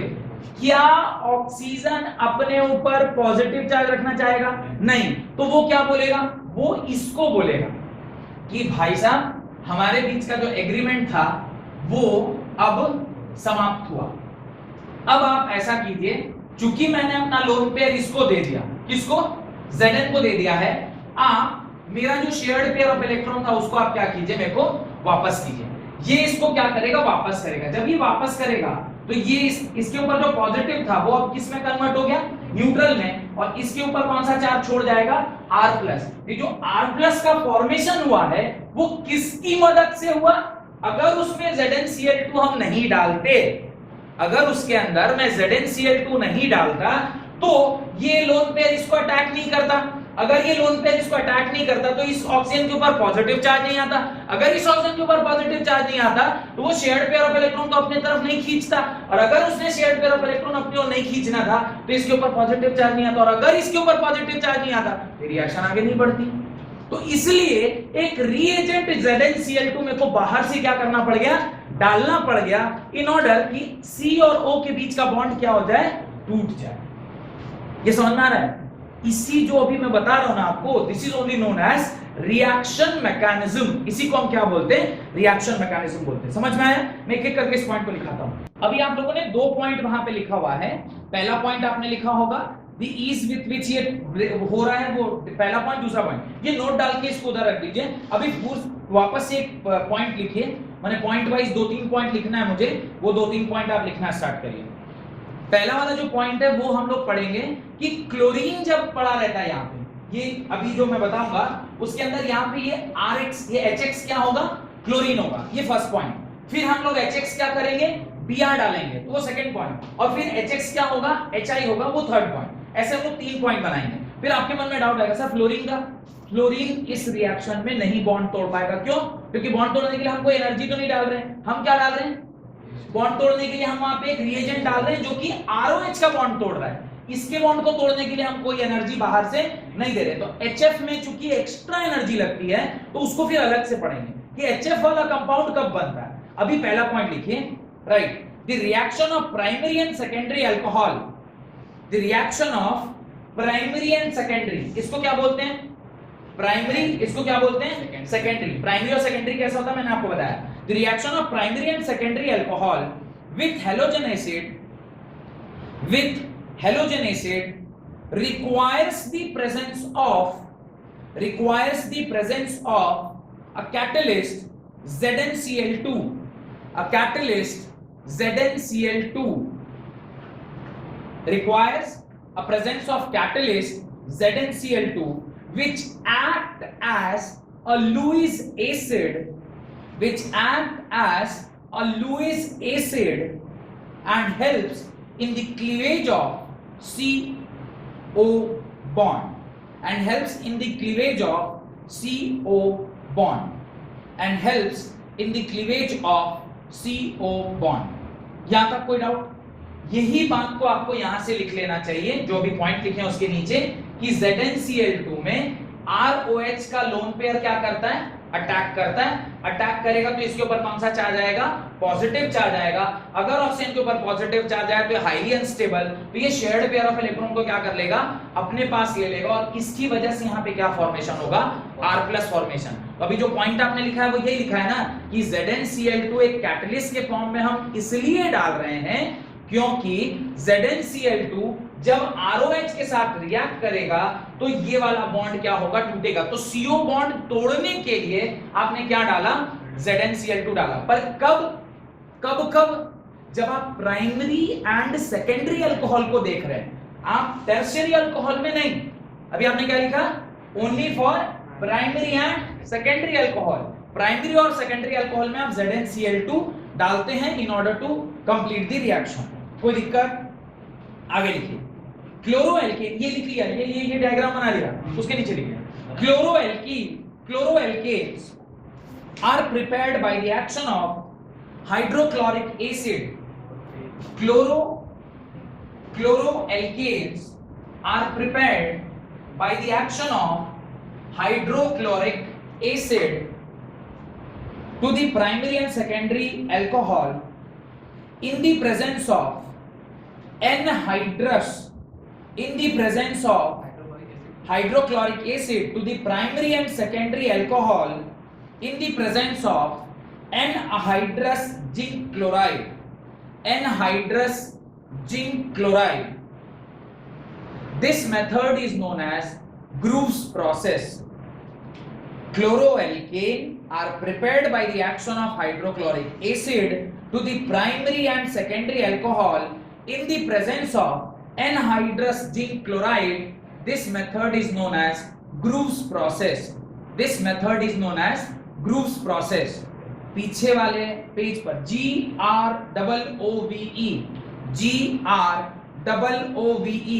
Grove's process. पहले मैं यहां पर आपको रिएक्शन दिखा देता हूं और फिर आप वहां पे पीछे जाके इसको पहला name reaction that is Grove's process को अपडेट करना है. किधर? जो स्टार्टिंग ऑफ द क्लास में मैंने आपको बताया था कि वो जो टेबल मेंटेन करेंगे, तो पहला नेम रिएक्शन जो आपके किताब में अभी लिखना चाहिए दैट इज Grove's process, उसको आप लिखेंगे. उससे पहले मैं रिएक्शन लिख देता हूं. एक और डाउट आपको मेरे से पूछना चाहिए, कोई पूछ नहीं रहा. एक डाउट अभी आपको पूछना चाहिए, एक डाउट अभी पूछना चाहिए आपको ये स्टेटमेंट पढ़ने के बाद, लेकिन कोई भी नहीं पूछ रहा मेरे से. एनहाइड्रस वर्ड क्यों लगा दिए सर ZnCl2 के सामने? ये लिखा है ना आपने, मैंने तो ZnCl2 बनाया, एनहाइड्रस ZnCl2 बनाया. एनहाइड्रस का क्या मतलब पूछना चाहिए आपको कि सर एनहाइड्रस क्यों बोल दिए? आप तो बोले ZnCl2 डालेंगे, फिर एनहाइड्रस वर्ड क्यों लगा दिए? एनहाइड्रस मतलब पानी नहीं. एनहाइड्रस, हाइड्रस मींस पानी, एनहाइड्रस मींस बगैर पानी वाला. अब बोलिए सर बगैर पानी वाला ZnCl2 हम क्यों यूज करेंगे? अगर आप उसमें पानी डाल दोगे, अगर आप उसमें पानी डाल दोगे तो how will the ZnCl2 recognise कि कहां वाला ZnCl2 जाके माने कौन से ऑक्सीजन से उसको लेना है लोन पे. अगर आप वाटर भी डालिएगा और ROH भी है तो ये तो ZnCl2 कंफ्यूज रहेगा कि मेरे को इससे लोन पर लेना है कि इससे लोन पर लेना है. तो अगर पानी रहा तब तो इससे लोन पर लेगा क्योंकि इसका बॉन्ड तोड़ना आसान है. पर अगर ROH ही है, दूसरा कोई नहीं है, तो उसका मजबूरी हो जाएगा कि भाई इसके पास तो दूसरा कोई ऑप्शन ही नहीं है, तो वो तो एक ही ऑक्सीजन देख पा रहा है, वो किसका? इसका. तो इसी से जाके वो टकराएगा. सेंस बन रहा है? एनहाइड्रस क्यों लिया? पानी के होने से ये जो ZnCl2 उसको दो ऑप्शन हो गया ना, वो ऑक्सीजन कहीं से भी ले सकता है. तो वो देखेगा मैं कहां से लूं, जहां से लेना मेरे को आसान होगा. तो वो वाटर वाले ऑप्शन को बोलेगा भाई तेरे साथ तो दोनों साइड हाइड्रोजन है, तू ही दे दे. उधर तो ROH लगा हुआ, R को तोड़ने में ज्यादा एनर्जी लगेगी, तुम हाइड्रोजन तुम ही अपना वाला दे दो, तो वो तुरंत वाटर वाला हाइड्रोजन लोन पे उसको मिल जाएगा. तो रिएक्शन आगे बढ़ेगा? नहीं बढ़ेगा. इसीलिए एनहाइड्रस ZnCl2 वहां पे लिया, पानी का वहां पे मात्रा नहीं डालना है. अब आपको मैं पहले रिएक्शन से ही समझाने की कोशिश कर रहा हूं कि कोई भी रिएक्शन जो हम लोग पढ़ेंगे वो इसी प्रकार से पढ़ेंगे जहां पे आप एक एक चीज जो वहां डाल रहे हैं, अगर वो मुझे समझाने लायक होगा कि ये आप समझ पाइएगा, मैं जरूर उसको समझाऊंगा कि हम क्यों ले रहे हैं वहां पे. और ये जब आप समझ जाइएगा तो आपको कोई अगर सवाल पूछे कि टर्शरी अल्कोहल में एनहाइड्रस ZnCl डालेंगे क्या बनेगा, आप मेरे को पूछेगा, उसका रिएक्शन मैकेनिज्म आप खुद कर लीजिएगा, आप खुद ही कर लेंगे, क्योंकि आपको मैंने उसका एक एक छोटा छोटा कॉन्सेप्ट सिखा दिया कि ये ऐसा क्यों हो रहा है. माने मैं नहीं, कोई तो साइंटिस्ट किया होगा ना, ग्रूव नामक साइंटिस्ट ने किया, तो कुछ तो सोच के डाले होंगे कि क्यों हम एनहाइड्रस डाल रहे हैं. हम लोग सिर्फ क्या कर रहे हैं, उन्होंने जो कभी एक जमाने में एक्सपेरिमेंट करके मेथड निकाला उसको सिर्फ डिकोड कर रहे हैं. अच्छा अरे इसलिए डाले होंगे, ओहो ये बात है, इसलिए ये हम लोग सिर्फ सीख रहे हैं, हम लोग ये नहीं कर रहे हैं, तो ग्रुप ने बहुत पहले किया. Got it? चलिए, तो ये भी रीजन याद रखिएगा, ये मैं लिखवा नहीं रहा हूं कि वाटर क्यों नहीं डाल रहे. एनहाइड्रस के नीचे अपने से बुद्धि लगा के लिख लीजिए कि क्या हुआ, तब तक मैं रिएक्शन लिख देता हूं. तब तक मैं रिएक्शन आपकी कॉपी में लिख देता हूं बोर्ड पर कि क्या हो रहा है. किसको ग्रूव्स प्रोसेस बोलते हैं? ग्रूव्स प्रोसेस बोलते हैं जब CH3CH2OH रिएक्ट करता है HCl के साथ in presence of anhydrous ZnCl2. तो होगा क्या, जब एनहाइड्रस ZnCl2 के साथ ये रिएक्ट करेगा, ये वाला बॉन्ड क्या होगा, टूटेगा. ये बॉन्ड टूटेगा तो इंटरमीडिएट क्या बनेगा, CH3CH2 प्लस यहाँ पे बनेगा OH माइनस और इनके बीच का बॉन्ड टूटेगा तो ये होगा प्लस, ये होगा माइनस, आपको कंपाउंड मिलेगा CH3CH2, यहाँ मिलेगा आपको Cl और साथ में आपको क्या मिल जाएगा, पानी। ये आपको पानी मिलेगा और आपने ये रिएक्शन किसके प्रेजेंस में किया, एनहाइड्रस ZnCl2 के प्रेजेंस में किया।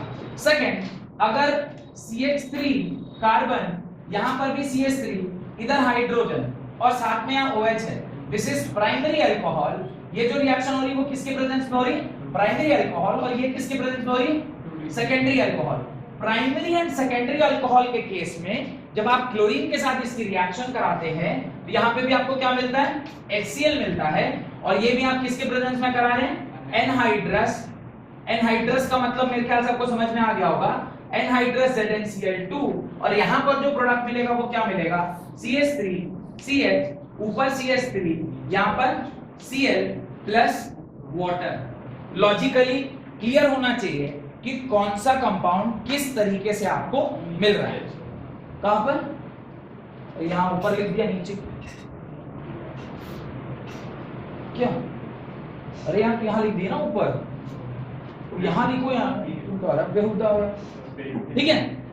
तो ये दोनों अपनी कॉपी में लिखें, और this is only known as Groves process. इसी को क्या बोलते हैं, ग्रूस प्रोसेस बोलते हैं। तो ये अपनी कॉपी में लिखने के बाद जस्ट पीछे वाले पेज पर जाइए, जो आपने वहां टेबल बनाया है लगे हाथ, तो उसको भी मेंटेन करिए।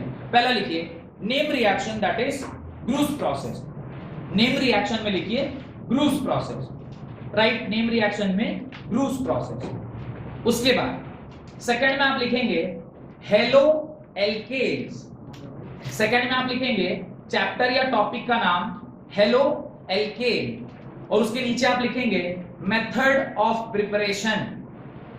पहला लिखेंगे आप ग्रूस प्रोसेस, दूसरा लिखेंगे चैप्टर का नाम हेलो एल्केन, और हेलो एल्केन के नीचे आप लिख लीजिएगा method of preparation, method of preparation of halo alkane, method of preparation of halo alkane.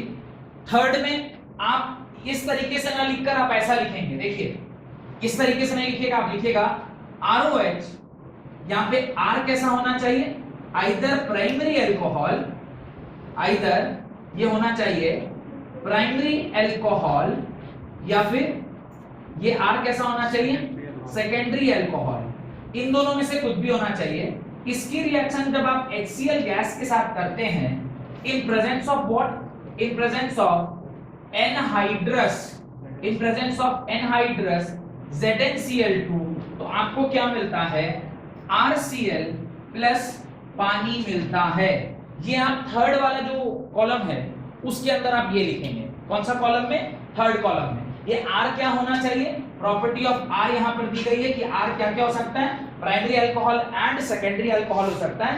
Anhydrous ZnCl2 के प्रेजेंस में इस प्रकार से रिएक्शन होगी। और डिस्क्रिप्शन में आप लिखेंगे, डिस्क्रिप्शन में आप लिखेंगे कि आपने ZnCl2 क्यों यूज किया, आपने प्राइमरी और सेकेंडरी अल्कोहल की रिएक्शन ऐसे कराई, टर्शियरी की कैसे होगी, ये सारा चीज आपको स्वयं से डिस्क्रिप्शन में लिखना है। यानी जो कुछ भी हमने यहाँ पे किया है आप वहां साइड में लिख सकते हैं। जैसे एक एग्जांपल मैं लिख देता हूं, लिखिए gross process is used, gross process is used for the preparation of primary and secondary alcohol. Groos process is used for the preparation of primary and secondary alcohol. नहीं, primary and secondary hello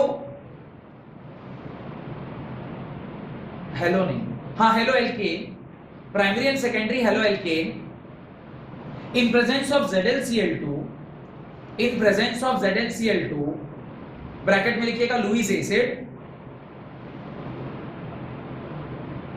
acid from primary and secondary alcohol, from primary and secondary alcohol, primary and secondary alcohol. यहां तक कोई doubt है तो पूछिए।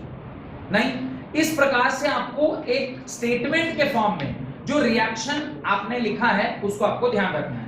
ये दोनों लिखिए, उसके नीचे एक और कॉन्सेप्ट, जो प्राइमरी और सेकेंडरी का तो देख लिया, सर टर्शियरी का क्या होगा, टर्शियरी लिखिए, इसी में पॉइंट नंबर 1 के अंदर ही चल रहे हैं ये सारा कुछ। लिखिए tertiary alcohol, right, tertiary alcohol में ये दोनों रिएक्शन लिख लेना ऊपर वाला, ये दोनों लिखने के बाद लिखना है टर्शियरी अल्कोहल, ये बोर्ड पर ही रहेगा, पहले लिख लीजिए।